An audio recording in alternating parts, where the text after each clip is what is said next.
Bəzən elə vərdişlərimiz olur ki, zərər verdiyini anlamadan illərlə davam etdiririk. Kofe bir çox insanı üçün zəhərin vazgeçilməzi, günə başlamağın ayrılmaz hissəsidir. Amma bu sadə görünən içki hər kəs üçün uyğun deyil. Elə insanlar var ki, onların kofe içməsi bədənində ciddi fəsadlara yol aça bilər. Ürək döyüntüsünün artması, təzyiqin qalxması, əsəbilik, yuxusuzluq və hətta bəzi gizli sağlamlıq problemlərinin kəskinləşməsi. Bütün bunlar sadəcə bir fincanla başlaya bilər. Bəs səncə bu risk qrupunda ola bilərsənmi? Əgər gündəlik kofe içdikdən sonra bədənində qəribə dəyişikliklər hiss edirsənsə, səbəbi düşündüyündən daha ciddi ola bilər. İndi isə gəlin baxaq, kofe hansı insanlara zərərlidir və kimlər bu içkidən uzaq durmalıdır? Yüksək təzyiqdən əziyyət çəkənlər. Əgər sənin təzyiqin tez-tez qalxırsa və ya sənə bu haqda həkim xəbərdarlıq edibsə, kofe içmək risklidir. Çünki kofe ürəyin daha sürətli işlənməsinə və damarların daralmasına səbəb ola bilər. Bu da təzyiqin daha da qalxmasına gətirib çıxarır. Hətta bəzən bir fincan kofe belə baş gicəllənmə, ürək döyüntüsünün artması və halsızlıq nəticələnə bilər. Bu vəziyyətdə kofe sənin dostun deyil, düşmənindir. 2. Panik atak və ya əsəbilik yaşayanlar.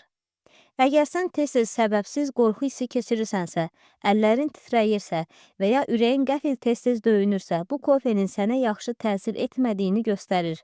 Kofe bədəndə gərginliyi artırır, o sinir sistemini daha da oyadır və səni sakitləşdirmək əvəzinə daha da əsəbi və təşviq içində edir. Panik atak yaşayan bir insan üçün kofe sanki onun üstünə benzin tökmək kimidir. 3. Mədə problemi olanlar.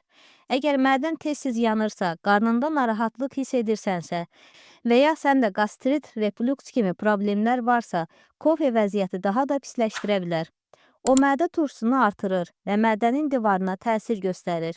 Bu da ağrı, yanma hissi və hətta uzun müddətli problemlərlə nəticələnə bilər. Bəzi insanlar kofe içdikdən sonra qarnında qaz, köf və ya ürək bulanma hissi edirlər. Bütün bunlar mədə üçün bir xəbərdarlıqdır. 4. Yuxu problemi yaşayanlar. Axşam saatlarında kofe içmək bəzən səhərə qədər yatmamağa səbəb ola bilər. Kofe bədəni oyadır, beynin istirahət rejiminə keçməsinə mane olur. Əgər sən gecə saatlarına yaxın kofe içirsənsə və sonra yuxun gəlmirsə, bəlkə də səbəb gözünün önündədir. Hətta bəzi insanlarda gündüz içilən kofe belə gecə yuxunu poza bilir. Unutma, yuxusuzluq təkcə yorğunluq deyil. İmmun sisteminin zəifləməsi, diqqətin azalması və gündəlik performansın düşməsi deməkdir. 5. Dəmir çatışmamazlığı olanlar. Dəmir bədən üçün çox vacib bir maddədir. Ən çox qan azlığından əziyyət çəkən insanlarda bu problem olur. Xüsusilə qadınlarda daha sıx rast gəlinir. Kofe isə dəmirin qidalar vasitəsilə bədənə sorulmasını azaldır. Yəni sən nə qədər faydalı qidalar yesən belə, kofe bunu əngəlləyə bilər. Əgər tez-tez baş gicəllənmə, yorğunluq, dəridə solğunluq kimi hallarla qarşılaşırsansa, səbəbi kofedə axtarmaq lazımdır. 6. Hamilə qadınlar. Hamiləlik dövründə bədən daha həssas olur.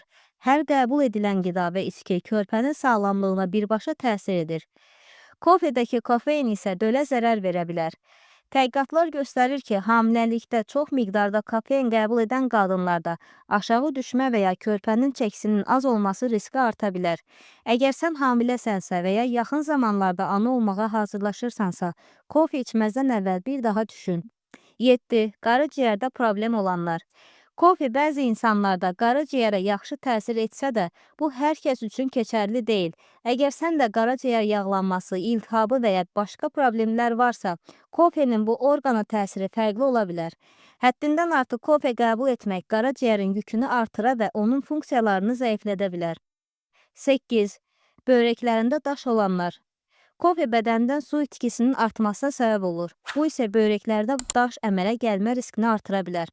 Xüsusilə də gündəlik su qəbulunu az edən insanlarda kofe bu prosesi daha da sürətləndirə bilir.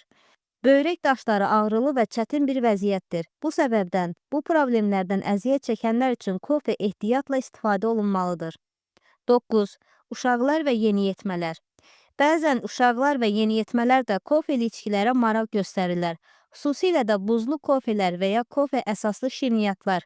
Amma onların bədəni hələ tam formalaşmadığı üçün kofenin onların ürək döyüntüsünün davranışlarını və hətta yuxu rejimini pozur. Uşaqlarda əsəbilik, diqqət dağınıqlığı, yuxusuzluq kimi hallar yarana bilər. Bu yaşda kofe sadəcə zərər verir, heç bir fayda gətirmir. Unutmayın ki, hər bədən fərqlidir və hər faydalı hesab edilən şey hamı üçün uyğun deyil. Kofe də bu nümunələrdən biridir.